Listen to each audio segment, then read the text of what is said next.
E aqui eu quero trazer um pouco sobre a questão da sociedade em si, até seguir em linha que o Gustavo comentou. Eu acredito que a tecnologia realmente é o caminho mais curto aí para reduzir a desigualdade, levar conhecimento, gerar novas fontes de renda. E nesse sentido, eu queria já trazer, eu achei muito interessante essa pintura, essa obra de um artista francês que foi feita em 1910. É interessante que praticamente, de uma certa forma, acabou representando o que está acontecendo hoje, né? E até incluindo aqui a fala do Thomas Edison, onde que ele fala que no futuro, né, a gente passaria a aprender através de filmes e não mais de livros, né? Então, quando você une essas duas previsões, eu achei muito interessante, que é na sala de aula onde que as pessoas estão focadas no seu aprendizado, há pouca interação, mas o mais importante que é o que está acontecendo hoje, né? Os livros estão se transformando em digitais, o conhecimento hoje é totalmente digital, e as pessoas e as tendências, melhor dizendo, estão revolucionando a forma do aprendizado. E isso que a gente precisa tomar um cuidado, uma atenção muito precisa para poder entender como essa tecnologia pode justamente ajudar nesse processo de educação, de levar o conhecimento a todos. Eu queria aqui destacar que o Brasil ele está num posicionamento, numa posição, melhor dizendo, extremamente positiva quando a gente compara com os outros países, né? Quando a gente vê a evolução do acesso à internet aqui no Brasil, saiu aí em 2019, praticamente 80%, hoje já estão batendo 90% da população com acesso à internet. E quando eu falo, por que é importante, né, falar sobre acesso à internet? Porque você acessa, na realidade, o conhecimento. E através da internet, hoje em dia, você também desenvolve novas fontes de geração de renda, através de plataformas digitais, etc., né? Como entregar comida, passear com animais, e tem diversas outras soluções. Então, quando você olha o Brasil batendo em 90% da população acessando a internet, quando você olha as demais regiões, a região que tem o menor índice de acesso é o Nordeste, com aí 87%, é extremamente interessante.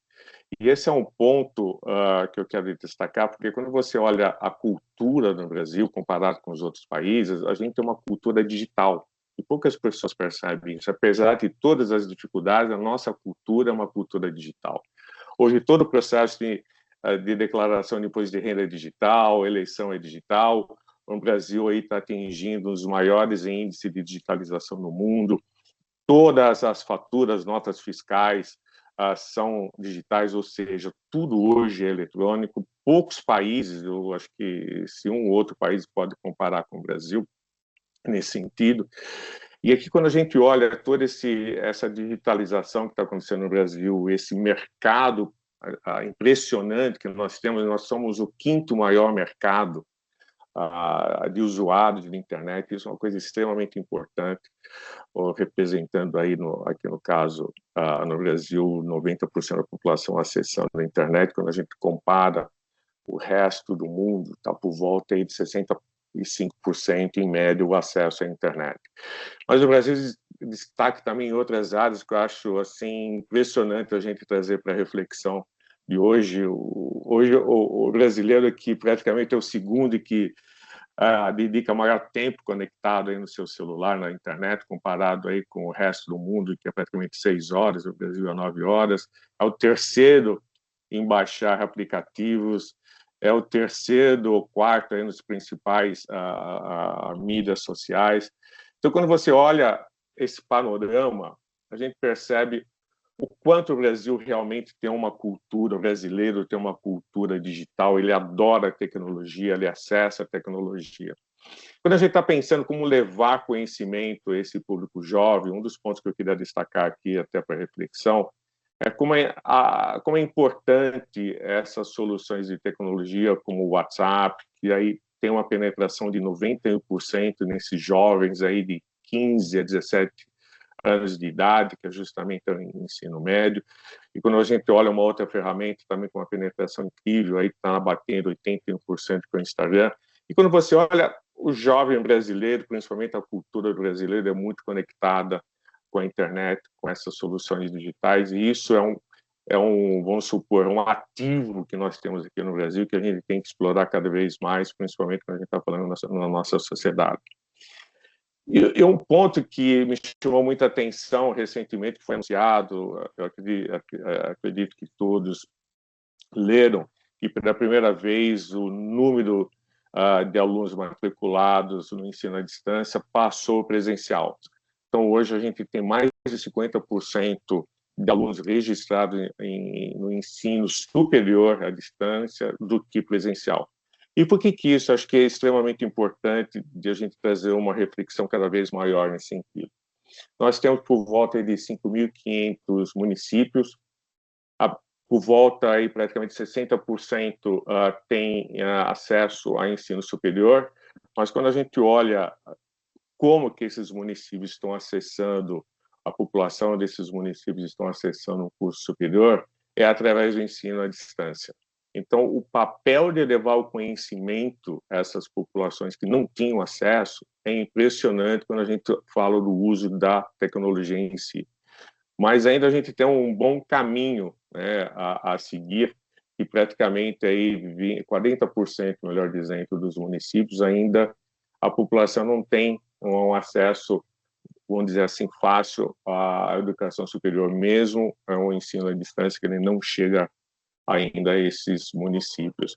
Então, esse é um desafio que nós temos a trabalhar, obviamente, mas a gente demonstra como a tecnologia tem desempenhado um papel fundamental para levar esse acesso.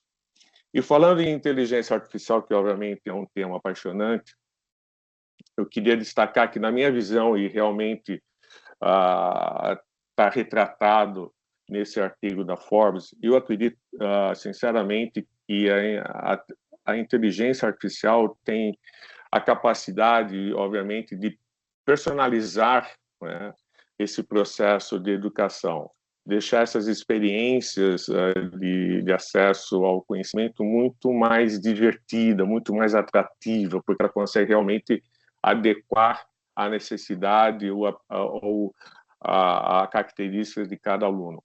E um outro ponto muito importante é que a tecnologia é uma forma de você levar esse conhecimento, esse acesso à educação de uma forma escalável, né? Nos pontos ainda que a gente não tem disponibilidade de acesso a essa educação. Aqui eu queria falar rapidamente, é um evento do qual eu participo lá do Conselhão, e nessa reunião, junto com o presidente Lula, nós levamos a Rosemar é essa daí com a flechinha, é uma jovem de 20 anos que vive numa comunidade ribeirinha, à margem do Rio Negro, e ela não tem acesso à educação. A gente conseguiu levar computadores através de uma solução de ensino à distância, e hoje ela está estudando para ser professora, e o objetivo dela é ser professora da comunidade dela, ela não pretende sair, né, da sua comunidade, e é muito interessante. Isso aqui é justamente um exemplo do projeto que nós temos, que é a mobilização para a redução da desigualdade, que aqui eu quero destacar o nosso amigo querido Francisco, foi o primeiro a doar computadores para a gente fazer o recondicionamento, isso há quase 5 anos atrás, que nos ajudou a iniciar toda essa mobilização. E essa mobilização a gente fez hoje uma adaptação para justamente atender as pessoas aí que têm necessidade de acesso na região amazônica. Nós lançamos em agosto, então, a mobilização para a Amazônia mais digital e menos digital, que a gente recebe aí computadores obsoletos, fazemos o recondicionamento, reciclagem, e doamos esses equipamentos para esses projetos de inclusão e capacitação e qualificação na tecnologia. E aqui eu já quero voltar aqui a nossa discussão, meu último slide, em dizer que é justamente importante todo esse processo de levar a tecnologia, de explorar, né, essas tecnologias inovadoras para melhorar o conhecimento, a educação da nossa população, que acho que a gente está no caminho certo. Agora é só melhorar cada vez mais esse caminho.